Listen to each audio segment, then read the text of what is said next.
মানুহৰ জীৱনত বেয়া দিন সকলোৰে আহে। প্ৰত্যেক মানুহৰ জীৱনতে বেয়া দিন আহে। সেই বেয়া দিনখিনি পাহৰিও যাব নালাগে বাৰু, নহ'লে ভাল দিনৰ অনুভৱনো কৰিব কেনেকৈ। তেনেকুৱা ধৰণৰ কথা। সকলোৰে বেয়া দিন থাকে। তেনেকুৱা দিনৰ কিছুমান মানুহক মই যেনেকৈ সহায় কৰি থৈছোঁ, মই কোনো দিন কথাবিলাক বাহিৰত প্ৰকাশ নকৰোঁ। কিন্তু এটা কথা, বাহিৰত প্ৰকাশ নকৰিলেও কিছুমান কথা বেয়া। কিছুমান অসভ্যৰ দৰে মুখ চলোৱা কথাটো মই কোৱা নাই, ভালদৰেও কথা ক'ব পাৰি, তেনেদৰে হয়তো ক'ব পাৰি বুলি মই ভাবোঁ। কাৰণ অসহায় মানুহক যেতিয়া সহায় কৰি থৈছোঁ আৰু সেই মানুহখিনিয়ে যেতিয়া বদনাম ৰটিবলৈ কুণ্ঠাবোধ নকৰে, অপমান কৰিবলৈও কুণ্ঠাবোধ নকৰে ছ'চিয়েলি, গতিকে মনে মনে থাকিলে কি মানে মই কিবা দোষ কৰিছিলোঁ নেকি? দোষ কৰিলেহে মানুহে মনে মনে থাকিব। গতিকে সেইখিনি কোৱাটো মই জৰুৰী বুলিয়ে ভাবোঁ।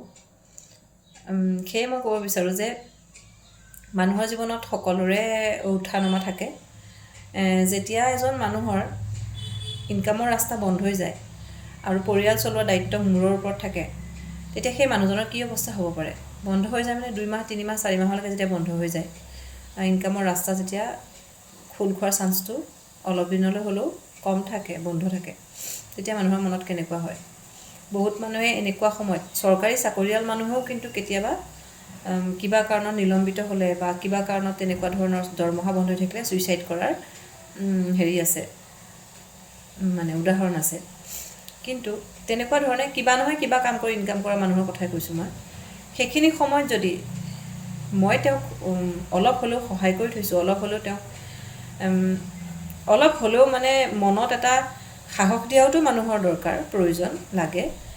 মনত সাহস দিয়াৰ পৰা আনকি থাকিবলৈও মই ঠাই দিছিলোঁ। খাবলৈতো মই নকওঁ, সেইটো কথা ক'ব নাপায়। থাকিবলৈও জেগা দিছিলোঁ।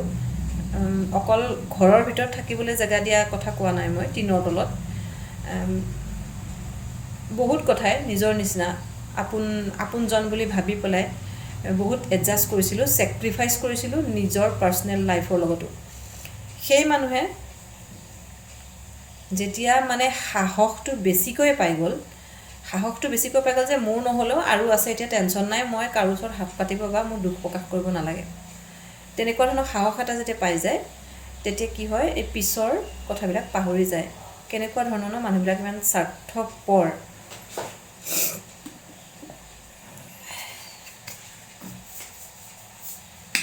ভাবিব পৰা নাযায়। কোনোবাই ক'লেও মানে বিশ্বাস কৰা নাছিলোঁ, শুনা নাছিলোঁ কথা, নিজৰ মতে কৰিছিলোঁ বহুত কাম। কিন্তু এতিয়া মানে এনেকুৱা হৈছে, মই কিন্তু কৰ্মখিনি ভাল কৰিছোঁ, মই তাৰ ফল ভাল পাম, মোৰ সেইখিনি বিশ্বাস আছে। মই যিখিনি ভাল কৰ্ম কৰিছোঁ সেইখিনি ফল মই ভালেই পাম। কিন্তু এতিয়া হাঁহিব পৰা হ'ল, মোক ক'ব পৰা হ'ল বেয়াকৈ। কিন্তু মই এটা কথা কওঁ, দম নাই কিন্তু মোৰ কথা তেনেকৈ ক'বলৈ। এই যে আকাশত বতাহত এটা কথা উৰাই দিছে এনেই কৈ পেলাই, এই তেনেকৈহে পাৰিব মানে। মোৰ সন্মুখত থিয় হৈ কিন্তু কোৱাৰ সাহস নাই, দম নাই কিন্তু। মই সেইটো পূৰা চিয়'ৰলি ক'ব পাৰোঁ। এনেই মানে কোনোবাই নিচা খাই পেলাই হওক বা মানুহৰ প্ৰৰোচনাত পৰি হওক বা কাণ ভৰাই হওক মানে ক'বলৈ বাধ্য কৰোৱা বেলেগ কথা, ক'বলৈ দম নাই মানে। কোনো মানুহেই মোৰ কথা তেনেকৈ ক'বলৈ দম নাই বুলি মই ক'ব পাৰোঁ এতিয়ালৈকে। ভৱিষ্যতে কি হয় মই নাজানো। কিন্তু মানুহবোৰ যে কিমান পাহৰি যায় কথাবিলাক, মানুহবিলাকে কিয় পাহৰি যায়?